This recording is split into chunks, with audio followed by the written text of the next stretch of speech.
Hello, my name is Abby. Today I'm going to be sharing with you my Draw My Life. Most people know me as an artist and author, but it always wasn't like this. Now, let's start from the very beginning.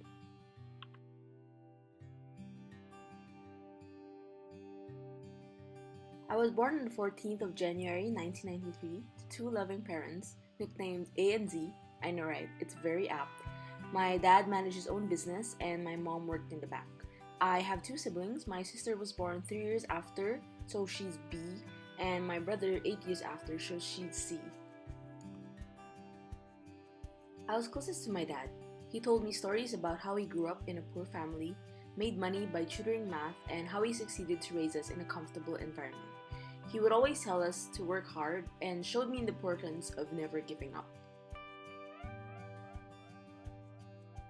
Father died when I was 9. My sister was 6 and my newly born brother was just 4 months old. It took me more than 10 years to finally accept his death, and the months following were tough. First off, I had appendicitis and I underwent an operation a few days after his burial. When I returned to school, I was in 3rd grade back then. That year, I kept making excuses to leave earlier or I would cry my way out just to avoid school. I didn't know back then that it was me suffering in grief because of losing a parent. One thing that kept me in school was penmanship class. A week after we submitted our entries for the penmanship contest, my teacher approached me and told me I was qualified for the final round. It was there that I found something truly meaningful in the midst of the darkness my family faced. I won penmanship contests every year after that, usually in first place. And it wasn't exactly something big like math or science, but it was something that I was ultimately proud of. I had always wished during that time that my dad would have still been here to see me succeed in these little achievements. It was also during this time that my mom enrolled me to a more advanced art class. She always did when we were younger, but I wasn't treated properly, mostly because I wasn't a great artist. I was an okay artist, but I wasn't like the other kids who were naturally talented. I just liked to draw. So when I met this teacher who was apparently the granddaughter of a national artist, she pushed me to the best of my ability. Up to this day, I owe my painting skills to her. My creativity was further enhanced every summer. I live in a townhomes, and my neighbors and I always got together to bake, to cook, direct plays, hold talent shows, recreate scenes from Harry Potter or Freaky Friday or even Mean Girls, and basically have fun. I loved summers because it was my time to discover what more I could do. It was never an empty, boring one. In high school, there were two creative outlets I found myself enjoying. I drew, and I posted my work on DeviantArt. This was around 2007, and I did a lot of psychedelic work, which involved patterns, black and white images, and I did lots of them. I also started writing. I started my first journal during freshman year. I also started blogging, chronicling my high school experiences and inner feelings, and I loved it. School went on, and growing pains were hard. Crushes, feelings, confusions, fights, drama, all those high school things. High school was high school. I was more on the edge, and I don't like talking about it because I didn't have the chance to grow and show my talents in the environment that I was in. After graduation, I ended up going to De La Salle University, Manila for college, and initially I got a double degree course in the liberal arts and management track. But when I entered my block, I felt like I didn't belong again. As much as I have found my friends in the block, my creativity had no place again. So I made a place for it myself. On June 14, 2010, I picked up a tote bag and I started painting. I opened a shop and proceeded to launch a blog on Tumblr. I started a little business called Heart, hand-painted stuff for everyone by Abbey. Revolutionary totes and tees. I know, lol. I learned the ropes of running an online shop on my own. It was something I was so proud of. I was 17 back then. I participated in my first bazaar in 2011 and started to work my way up the online world. But this took a little turn as I decided to shift gears in college and take up advertising management, as it was only the creative business course that fit the bill. Well, in my case, being a Filipino Chinese. Coming from a Chinese background, being an artist was never a career option. You were supposed to take a business course at the least. So it was registered in my system that a career in art was not an option. Shifting to advertising opened a lot of doors for me. I started to enjoy university and spend more time immersed in schoolwork. I met so many amazing people, got so many opportunities to express myself in ways I would never have expected. To sum it up, it was quite an amazing ride. The cherry on top was graduating with honors and most outstanding thesis. Getting into life after graduation felt like a blur. I was immediately hired by the company I worked for during my internship as a junior strategic planner, and that was my first and last foray into the world of advertising. I didn't really know what I was getting into when I took up advertising. Apparently, it involved long hours, non-stop back and forth communication with clients, and lots of toxicity that I realized wasted a lot of my energy. It was during this time that I started living a double life. In college, I started getting freelance gigs since I was pretty much making a name on Tumblr and eventually moved to my own domain. I had an online life that was a version of me after work. I'd spend hours cooking up strategies for a telco company, wondering what the hell I was doing there, but at the same time, thinking that I could use this time to really figure out what I wanted out of my life. A lot of things happened that made the stars align for me. I started teaching and organizing workshops. I started getting more freelance gigs. I started meeting more people. I met Bianca Gonzalez and she invited me to do lettering for her book, Paano Ba To? And that really changed the course for me. On my birthday week the following year, the most unexpected thing happened. I met my publisher and editor from Summit Books. I clearly remember when I squealed in the office when my editor texted me for a possible book idea. I was over the moon. I knew this publisher before I even met her. I took note of her name, and she was right there, and I was there, and we talked about that book that altered my career forever.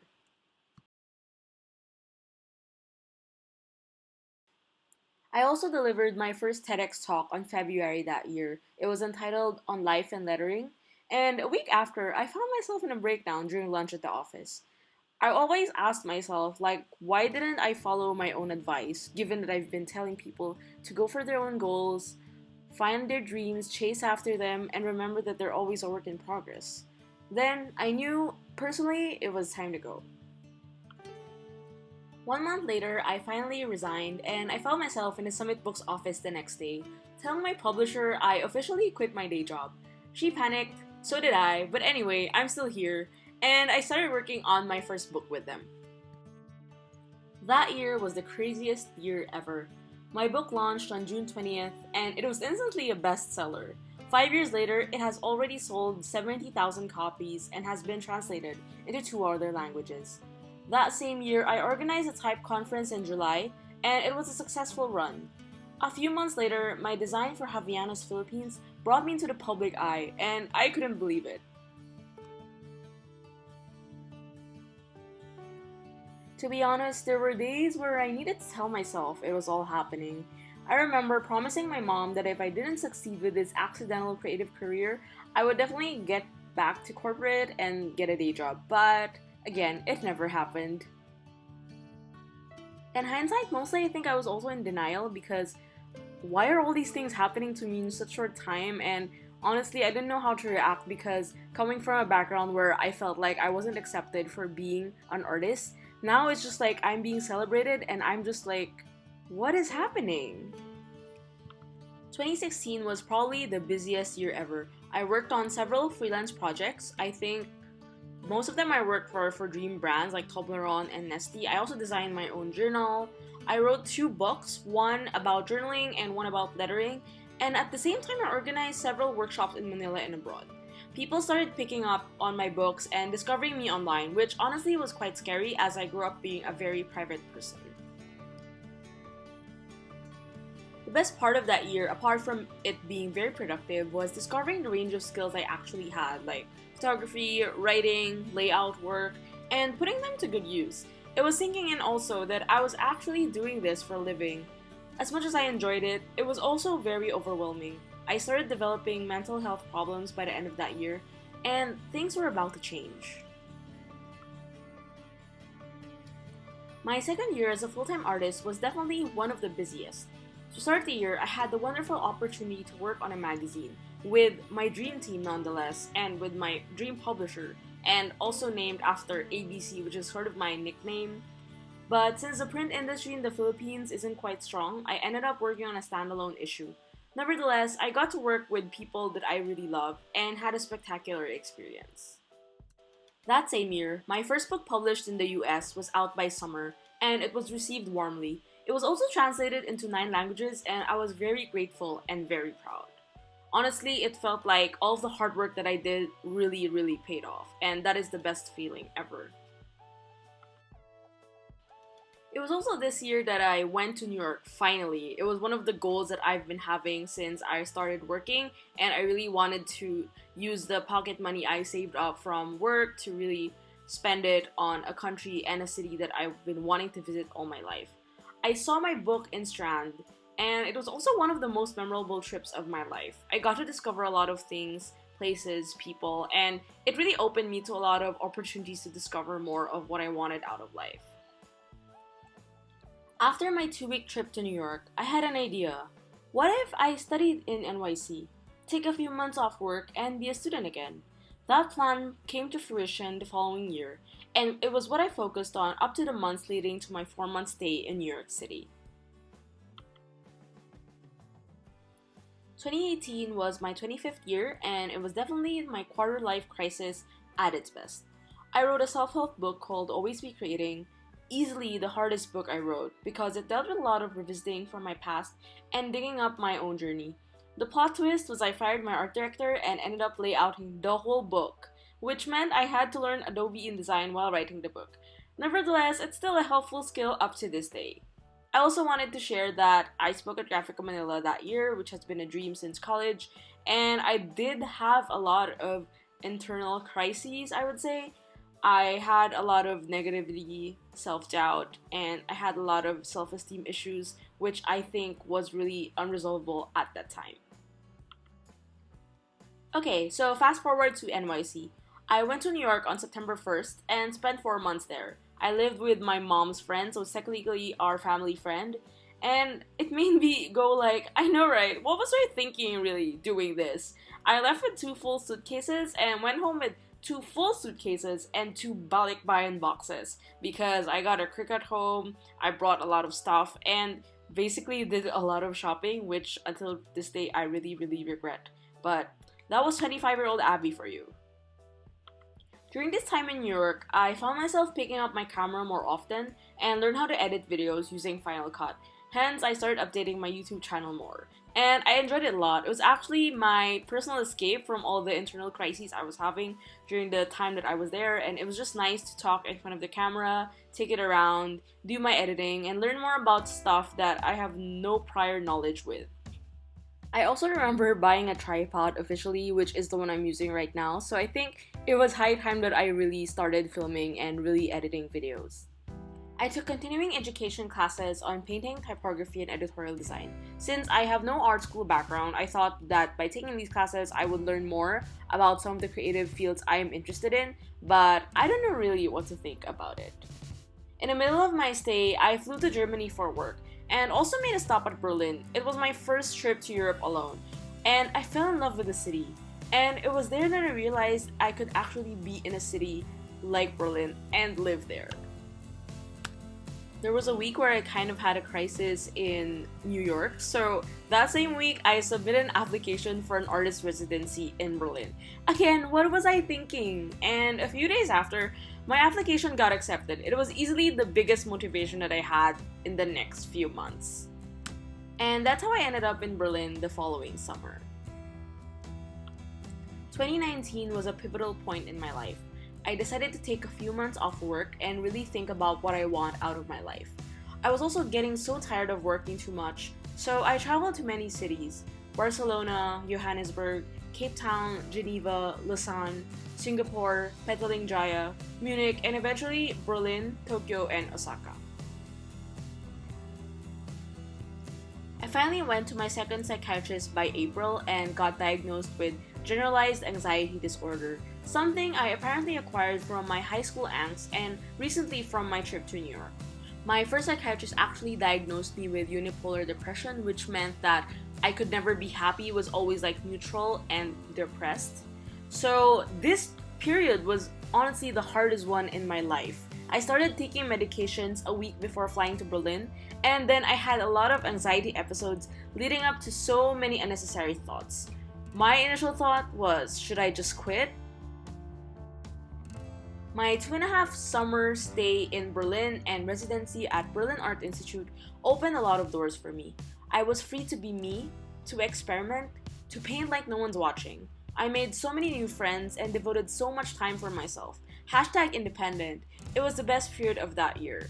I also learned how to cook, how to do the groceries, clean my room, do laundry, and honestly, doing laundry is one of my favorite chores. And I have become this really highly domesticated person, and I think it's something that I really like that I got to learn.